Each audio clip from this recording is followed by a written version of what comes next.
আসসালামু আলাইকুম। আমি ডাক্তার আকলিমা খাতুন আখি। উপমা হোমিও হলের পক্ষ থেকে সবাইকে আন্তরিক ধন্যবাদ জানাচ্ছি। যারা যারা আমাদের সাথে আছেন, যারা যারা আমাদের ভিডিওগুলো দেখেন, আমাদের ভিডিওতে লাইক কমেন্ট শেয়ার করেন, যারা আমাদের নতুন নতুন ফলোয়ার হচ্ছেন, প্রত্যেককে জানাই আন্তরিক ধন্যবাদ। আজকের এই ভিডিওটি আপনাদের সবার উদ্দেশ্যে, আমার সকল বন্ধুদের উদ্দেশ্যে। অনেকে আমাকে নানা বিষয়ে প্রশ্ন করেন, অনেক বিষয় জানতে চান, অনেকেই জিজ্ঞাসা করেন। ভিডিওতে আমি দেখি কমেন্ট সেকশনে অনেক প্রশ্ন জমে থাকে। তো অনেকেরই জানার ইচ্ছে যে আমাদের এখানে কি কি রোগের চিকিৎসা করা হয়। আমাদের এখানে আপনাদেরকে ক্লিয়ার করে একটু বলি যে হোমিওপ্যাথিক চিকিৎসা পদ্ধতিতে সকল রোগের চিকিৎসা করা হয়। আপনার কাছে যে জিনিসটা অসুবিধা মনে হবে, আপনার কাছে যেটা মনে হবে যে এই সাইডটা আমার সমস্যা, আমার হয়তো বা এই সমস্যাটা হয়েছে, বা এটা জানা অজানা আপনার যে কোনো সমস্যা আপনার যদি মনের মধ্যে আসে, যদি আপনি শুধু আপনার অনুভূতি প্রকাশ করার ক্ষমতা রাখেন, তবে আপনার জন্য ট্রিটমেন্ট রয়েছে। হোমিওপ্যাথি চিকিৎসা পদ্ধতি খুব সুন্দর চিকিৎসা পদ্ধতি। এটা রোগীর সকল কষ্ট নিয়েই আসলে আলোচনা করা হয়, রোগীর সকল কষ্ট বিবেচনা করেই চিকিৎসা সেবা দেওয়া হয়।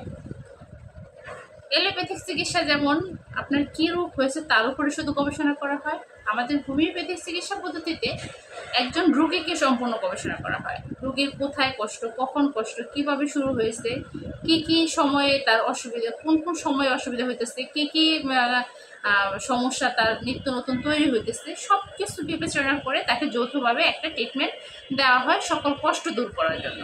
তো বুঝতেই পারলেন যে হোমিওপ্যাথি চিকিৎসা পদ্ধতিটা এমন একটা চিকিৎসা পদ্ধতি, সহজ সরল সাবলীল, রোগীকে বিবেচনা করে রোগীর সকল কষ্ট দূর করার একান্ত চেষ্টা করা হয়, সেটা হোমিওপ্যাথি চিকিৎসার মাধ্যমে। হোমিওপ্যাথি আল্লাহ একটা রসেস রহমত, যেখানে আপনার আপনার কষ্ট যাই হোক না কেন, শুধু যদি আপনি আমাকে বোঝাতে পারেন, যদি ডক্টরকে সম্পূর্ণরূপে আপনার কষ্টটা বোঝাতে সক্ষম হন, ডক্টর যদি আপনাকে বিচক্ষণতার সাহায্যে পরীক্ষা করে যদি রোগ ধরতে পারে, তাহলে আপনার জন্য তার চিকিৎসা রয়েছে। হোমিওপ্যাথি ওষুধগুলো খুব সহজ সরল সুন্দরভাবে কাজ করে। এখানে পার্শ্ব প্রতিক্রিয়া কম। এখানে আপনার একটি রোগের ওষুধ খেলে যে আরেকটি রোগ গুরুতর হয়ে দাঁড়াবে, এই ধরনের সমস্যাগুলো কম হয়, সাইড ইফেক্ট কম হয়, আপনার জীবনী শক্তিটাকে সবল রাখে, দুর্বল করে ফেলে না। আমরা অনেক সময় লক্ষ্য করি যে যে কোনো রোগ হলে যখন আমরা ডক্টরের কাছে যাই, এলোপ্যাথিক চিকিৎসা পদ্ধতিতে বা বিভিন্ন চিকিৎসা পদ্ধতিতে যারা চিকিৎসা করি, দেখা যায় রোগটা সারার পরে দীর্ঘদিন ওষুধ সেবন করতে হয়, প্লাস হচ্ছে ওষুধ খাওয়া চলতেছেই, কিন্তু রোগটা হয়তো সেরে গেছে, কিন্তু এত অসুস্থতা বোধ করে, শারীরিকভাবে এতটা দুর্বল ফেস করে, যেটা মানে হয়তো বা খুব সহজে সারানো সম্ভব হয় না। সেটা অনেক সময় আমরা লক্ষ্য করি যে বিভিন্ন অ্যান্টিবায়োটিক ডোজগুলা চিকিৎসা পদ্ধতিতে এলোপ্যাথিক চিকিৎসায় দেওয়া হয়। যে কোনো সমস্যা একটু দেখা যায় যে এক সপ্তাহ পুরাতন সমস্যা নিয়ে গেছে, এক সপ্তাহ হয়ে গেছে সমস্যাটা, সেইখানে অ্যান্টিবায়োটিক, ছোটো ছোটো বাচ্চাদেরকে অ্যান্টিবায়োটিক দিয়ে থাকে এলোপ্যাথিক চিকিৎসা পদ্ধতিতে। আমরা হোমিওপ্যাথিক ডক্টররা এলোপ্যাথিক চিকিৎসা পদ্ধতিকে এই জন্যই একটু অপছন্দ করি যে যেখানে সেখানে যথায় তথায় অ্যান্টিবায়োটিক ইউজ করা হয়। অ্যান্টিবায়োটিক একটি মারাত্মক মেডিসিন। এটা রোগীর সাময়িক আরাম দিলেও তার ভবিষ্যৎ ফলটা কিন্তু সবসময় খারাপ, এটা ডক্টররা জানেন। এটা নিয়ে অনেক গবেষণা, অনেক বিস্তারিত অনেক কথা হয়েছে, এটা বিভিন্ন বিশেষজ্ঞরা এটাকে বর্জনও করেছে।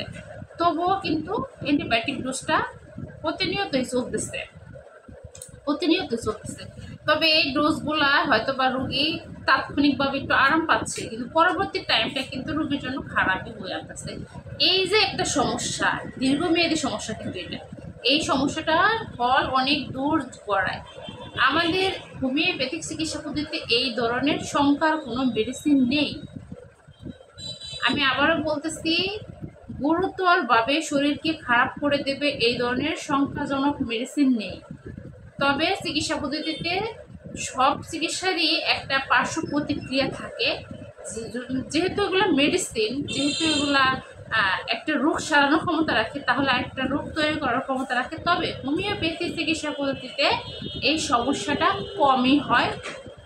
যদি আপনার এলোপ্যাথি চিকিৎসা পদ্ধতিতে এই আশঙ্কাটা, এই যে আপনার একটার জন্য একটা সাইড ইফেক্ট হওয়ার যদি সংখ্যা 100% থাকে, আমার হোমিওপ্যাথিতে আছে সেটা 30%। তাহলে কত পার্সেন্ট লেস? 70% লেস। তাহলে সুবিধাজনক কোনটা? অবশ্যই আমি বলবো হোমিওপ্যাথি। আমাদের হোমিওপ্যাথিতে শিশু, মা ও শিশু এবং পুরুষ, মহিলা, বয়স্কা যে কোনো মানুষের যে কোনো বয়সের রোগীর জন্যই ট্রিটমেন্ট রয়েছে। সেখানে শারীরিক সমস্যা, মানসিক সমস্যা, আপনার দৈহিক যে কোনো সমস্যাই হোক না কেন, হোমিওপ্যাথি চিকিৎসা পদ্ধতিতে তার চিকিৎসা রয়েছে। অনেক ভাই কমেন্ট করেন, আপনি কি সেক্সুয়াল রোগের চিকিৎসা করেন? হ্যাঁ, আমি তাদের উদ্দেশ্যে বলতেছি, হোমিওপ্যাথিতে শারীরিক, মানসিক, সেক্সুয়াল, ইন্টারনাল, এক্সটার্নাল যে কোনো সমস্যারই চিকিৎসা দেওয়া হয়, আমিও দিয়ে থাকি। অনেকেই কমেন্ট করেন যে অনেকেই আমি দেখলাম কমেন্টে আছে যারা অনেকেই জানতে চান যে পায়ুপথের মাংস বাড়ার কি কোনো চিকিৎসা আছে। আমি ইতিমধ্যেই একটা ভিডিও দিয়ে রাখছি, আপনারা একটু দেখে নেবেন কষ্ট করে। এখানে অর্শ বা পাইলস রোগ নামে পায়ুপথের আসলে সমস্যা, অনেক সমস্যাই থাকে। তবে ওই ভিডিওতে আপনারা আপনাদের প্রশ্নের উত্তরগুলো পেয়ে যাবেন। অনেকেই আবল তাবল প্রশ্ন করেন, অনেকেই অনেক মানে ভিডিও দেখেন, অবশ্যই দেখেন যে মেয়ে ডক্টর, সেক্ষেত্রে আপনারা নিজের মতো করে একটু খামখেয়ালি কমেন্ট করে থাকেন। ভাই আপনাদেরকে বলবো যে আমি একটা পেশায় নিয়োজিত, সেখানে আমাকে বিভিন্ন টপিকস নিয়ে কথা বলতে হয়। আপনারা উল্টাপাল্টা কমেন্ট না করে প্রয়োজনীয় কমেন্টগুলো করুন, এবং আপনার কিছু জানার থাকলে সেটা সঠিকভাবে জানতে চান, যেটা 10 জন মানুষের চোখে গ্রহণীয় প্রশ্নগুলো। আপনার ব্যক্তিগত প্রশ্ন থাকতেই পারে, তবে তাই বলে কি আপনি এরকম উদ্ভট ভাষায় কমেন্টগুলো করবেন? এটা কি ঠিক বলেন? আপনি একজন বিবেচক মানুষ হলে এই কাজটা কখনোই করবেন না। তাই যে বা যারাই করে থাকেন কাজটা, যাদের সাথেই করে থাকেন, আমি ব্যতীত অনেকের সাথে এই কাজটা করে থাকেন, আপনারা এই ধরনের ভাষা, এই ধরনের কমেন্ট আপনারা ইউজ করেন, তাদের প্রতি আমি পার্সোনালি রিকোয়েস্ট করব যে আমরা সবাই মানুষ, সবারই ব্যক্তি স্বাধীনতা আছে, তবে এমন কিছু করব না যেটা অন্যের জন্য খারাপ, এবং কেউ আপনাকে চিনে না চিনে, বুঝে না বুঝেই গালাগাল করবে। এটা কি ভালো? এটা তো ভালো না। এটা আপনার জন্য খারাপ, আমার জন্য খারাপ, প্রত্যেকের জন্যই খারাপ।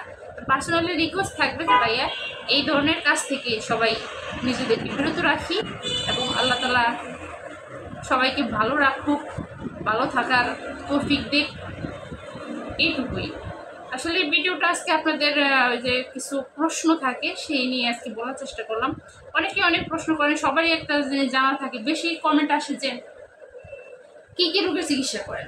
আমি আবারও বলি যে কোনো রোগেরই হোমিওপ্যাথি চিকিৎসা পদ্ধতিতে চিকিৎসা হয়, এটা ভাবার কোনো কারণ নাই যে এটার চিকিৎসা হয়, এটার হয় না, এটার হয়, এটার হয় না, বা ডক্টরের সাথে কথা বলি, বা জনে জনে তো কথা বলা সম্ভব না। অনেকেই ফোন নাম্বার চান, শুধুই এসে বলেন ফোন নাম্বার দেন, কথা বলি।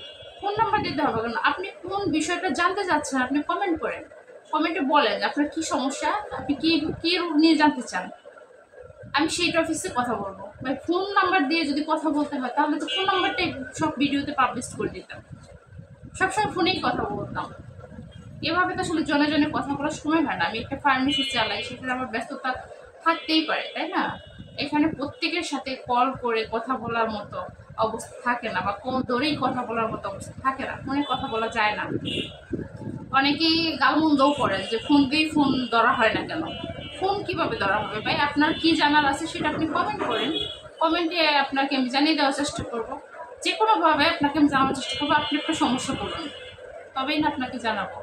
আপনি অকারণেই সময় নষ্ট করবেন, আপনি অকারণেই ফোন করে উল্টাপাল্টা কথা বলবেন, এটা তো হয় না, তাই না? এভাবে আসলে কেউ কারোর সাথে হয়তো বা কথা বলতে পারে না। তো যাই হোক, যারা এই কাজগুলো করে থাকেন সবাইকে আমি বলবো যে এইসব কাজ থেকে আমরা নিজেদেরকে বিরত রাখি। আমার এই ভিডিওগুলো যদি আপনাদের ভালো লাগে, ভিডিওগুলো প্রতিনিয়তই স্বাস্থ্য বিষয়ক ভিডিও থাকে, দেখবেন, কিন্তু জানার থাকলে জানবেন, শেখার থাকলে তো শিখবেন। আর যদি ভালো না লাগে সেখানে তো জোর করে আপনি থাকবেন না। ভালো না লাগলে দেখবেন না, বাট ভালো লাগে যদি তাহলে লাইক কমেন্ট শেয়ার করবেন, বিষয়গুলো আমাদেরকে জানানোর চেষ্টা করবেন, কি সমস্যা আপনার সেটা বলবেন, উত্তর অবশ্যই পেয়ে যাবেন। আজকের মতো এই পর্যন্তই। সবাই ভালো থাকবেন, নিজের স্বাস্থ্য যত্ন রাখবেন, আর আমার জন্য বেশি বেশি দোয়া করবেন, আর আমার চ্যানেলগুলোর পাশেই থাকবেন, ফেসবুক পেজটি ফলো দিয়ে রাখবেন। আল্লাহ হাফেজ।